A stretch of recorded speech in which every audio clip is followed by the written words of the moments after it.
one of the topics that we get the most in the flat spot community is questions asking, what exactly should I know if I wanted to go buy my first flathead and get into the hobby? Flat spot is all about helping people who are new to this hobby get into this hobby really without being taken advantage of and get them the information that they need in order to get those engines or those vehicles back on the road. So if you have a particular question regarding something that you're going to purchase or products that you need or anything like that, check us out at myflatheadford.com and feel free to reach out to me either here in the comments or on the website. I'm more than happy to do another video based on whatever your question is, as I'm sure other people probably have that exact same question. So today, let's go through a few things that you should know when getting into buying flatheads. Now, rebuilding a flathead is not cheap. It's one of the more expensive engines to restore. So just keep that in mind going into it.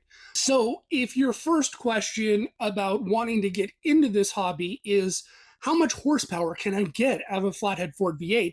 This may not be the hobby for you. I'm just saying that if horsepower is really your goal, there are so many other engines out there that are just perfect for what you're doing. Realistically, the average person with just bolt-on parts can get anywhere between 125 to 150 horsepower out of a Flathead Ford V8. Sometimes a little bit more if you supercharge it, and definitely a lot more if you put a stupid amount of money into the machining. So why exactly are Flathead Fords kind of low on the horsepower end? And that's mainly because these engines are fairly asthmatic, meaning that they can't pull enough air in and push enough air out without the air having to change direction so many times that it slows the air down. Fairly low compression engines, although flatheads are not horsepower-based engines, they do actually provide a pretty decent amount of low-end torque. A lot of things are off the shelf ready for you to do a restoration on your Flathead Ford. But one of the things that I like to tell people who are new to the hobby is the fact that the most expensive thing that you're probably going to purchase for this project should not be the engine itself. Now, that doesn't mean that you should go jumping on the very first engine that you find, especially if that engine looks like it's been pulled out of a lake. Remember that there are plenty of fish in the sea. If you find an engine that the seller cannot provide the right information, you have no idea what's going on with the internals, you can't see that engine run, don't pay more than $150 to $500 for it. Do not. I can't stress this more. I realize that you really want to get into this hobby, but don't think with your heart, think with your head. And I mean, the one thing is paying $1,500 for a flathead that you don't know anything about the internals is just financing that guy's new small block Chevy. So why would you want to do that? You want to get the product for exactly what the product is worth, not finance the buyer's next step in his project.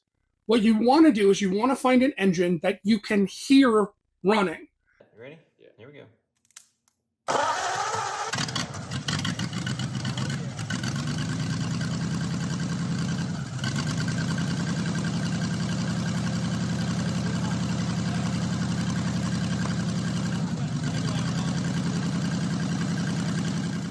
You want to know that that engine runs. You want to know that that engine is not seized up. If this is your very first time with flatheads, do not buy a seized engine. Do not buy anything that you can't hear running. You're going to want to spend anywhere between $500 to $800 for a starter engine. And the higher that money goes, honestly, if you're going to pay for something higher than $800, you really need to know that the internals of that engine are in pretty decent condition, even if they need to be restored. If the engine has speed equipment, of course, the price goes up from there. But if you're looking at a dead stock engine, never pay more than $500 for it. A lot of times with our particular group, somebody will spend an enormous amount of money, meaning $1,500 to $2,000 for a starter engine, just to start ripping into that engine and find out that the engine has a number of problems that are going to be very expensive to fix. As you're probably new to flatheads, we want to get you started with the best possible option without really kind of putting you behind the eight ball right off at the bat. One of the tips that I generally offer is that you take the price of everything that you can see on that engine and you add it up. Deduct $50 to $75, and that's what you want to pay for that engine. Meaning, if it does have speed equipment, take into account what that speed equipment is going to cost, so that price goes up. But if it is a dead stock engine, you're going to want to add up what you can see and make an evaluation based on that. That way, if you get into this engine, you can take those parts off and you can sell them to try and recoup your losses. I'm also going to put out there that if you are new to flatheads, what you want to do is start with the newest flathead line, the 8BA line or the 8CM line, and start restoring something like that. Don't jump all the way to 1932 and get one of those engines. As you go further back in time, the engines get more and more difficult to restore. Also, when you start dealing with anything that's pre-1937, you're going to have to deal with Babbitts. And although Babbitts aren't the end of the world, it is getting very difficult to find somebody that can pour new Babbitts. So if the bearings are bad on that engine, you're going to be in a real uphill battle to try and find somebody who can pour new Babbitts. And generally, the prices for aftermarket parts are going to be more expensive the more closer you get to 1932. So starting with an 8BA or the last series of flathead engines is going to give you a huge advantage over the price of parts, the availability of parts, and the ease of actually dealing with this particular engine. Now, this is a tip that most people really should know before they even start looking for a flathead Ford.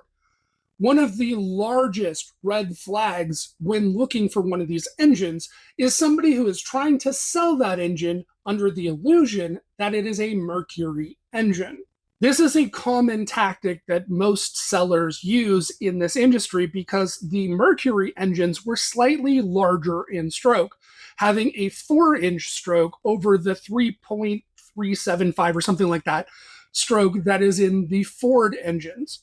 The one thing that you need to keep in mind is if this isn't an 8BA, meaning that you can't see an upright distributor on it, and the outlets for the water jackets themselves are not on the front of the head, anything prior to 1948 did not have a 4-inch stroke in it. There was actually not really much of a difference between the Fords and the Mercurys other than high compression heads. Why is it that so many sellers are telling you that it is a Mercury engine? Even if you can walk up to that engine and you can see that it has Mercury heads on it, you should assume that it is a Ford engine and not let the seller kind of beat you into a higher price based on it being a Mercury. Because let's be perfectly honest, unless you open the engine up, you are absolutely not able to tell if it is a 4-inch stroke or not.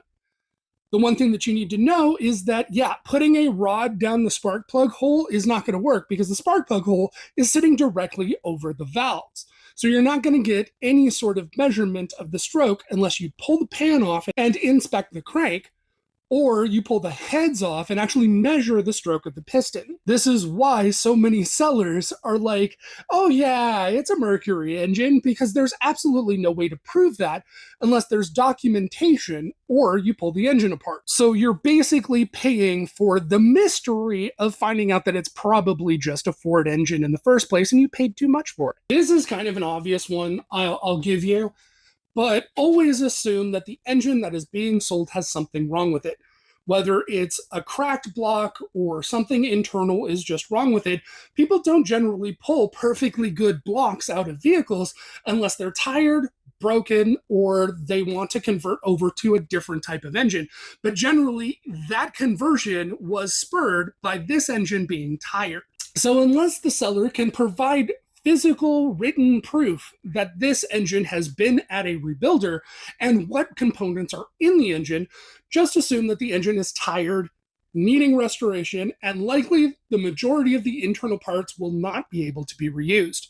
Price accordingly. Let's say that you find an engine and that engine maybe doesn't have a pan on it, but the seller is absolutely convinced that he has a 4-inch stroke. Here's the thing that you need to look for if you pull the pan to check and see if you do actually have a mercury crank. The elusive mercury crank is pretty easy to find in the wild. The easiest way to find one and know what you're looking at is to look at this journal right here. Once you pull the pan, look at this hole right here.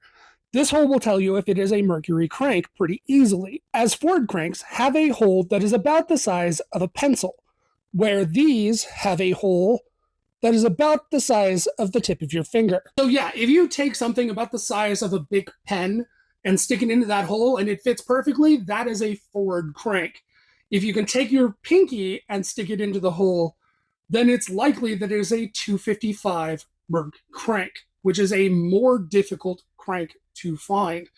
There are a lot of people, even if the engine is sitting in a Mercury, if that engine got restored, it was really difficult to find the 4-inch cranks. So it is very likely that the rebuilder just put a Ford crank back into it. So you need to make sure that either the stroke is 4 inches or that crank is actually a 4-inch Mercury crank out of an 8BA. So you can use this point to actually drive down the price of the engine if the seller cannot actually prove that it is a Mercury crank. The one thing that I really want to stress is that regardless of what the seller tells you, you need to understand that flatheads are not rare engines. They may be expensive to rebuild, but they are not hard to find. If you find an engine that is higher than what your price point is to get started, keep in mind, you're going to have to spend an enormous amount of money to get that block done. So you don't want to spend all of your budget just getting the block in the first place. It should be said that if a seller uses the term numbers matching, that is complete and utter horseshit. The issue is that Ford didn't come up with a numbers matching system for their engines until 1968. So that basically means that anything prior to 1968, you have to kind of identify sort of obvious differences in the block in order to sort of narrow down what year it could have possibly been made. There are a lot of numbers all over a Ford Flathead, everything from cast numbers to stamped numbers. You have to kind of assume that none of those numbers really mean anything. The majority of the numbers were quality control numbers or part numbers. They weren't actually identifying numbers that went on the actual engine and the chassis. Because back prior to 1968, most manufacturers were using serial numbers, not an organized VIN system. But I should say, if you're in Australia, Australia did actually stamp the numbers from the chassis into the engines. So they kind of follow different rules than they do here in the States and up in Canada. Another thing about flatheads that is not like more modern engines is that flatheads will sit almost indefinitely without really having too many issues. I know modern engines, the first time you start them up after they've been sitting for a year or two, turn into giant oil squirt guns. Flatheads don't really do that. There's not really a lot going on within the engine that causes it to sort of break down over time. It is possible, but it's usually not really something that we see. So it is possible that if you find an antique engine that's been sitting for a long time, minimal amounts of things can be done in order to get that engine back up and running. Will it run well? That depends on the engine. But if you do find something that is sort of barn find fresh, there are things that you can do in order to get that engine sort of fired up and see what kind of condition it's actually in and go from there. If you're interested, I'll be more than happy to do a video on what you need to do in order to wake up a sleepy engine. That said, I know a number of guys who have pulled old cars out of garages, done a minimal amount of maintenance work on the engine, and actually been able to get them to fire. Well, that was positive.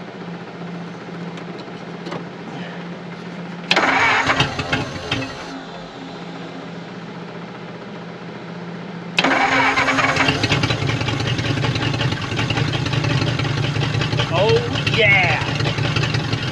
Yes! So I hope you enjoyed this video, and if you are interested in more Ford or classic car history, please check out my channel. If you're interested in restoring an antique pre-1953 Ford and you need a little bit of help, check us out at myflatheadford.com or check us out on Facebook under The Flat Spot. Be back next week with another piece of automotive history.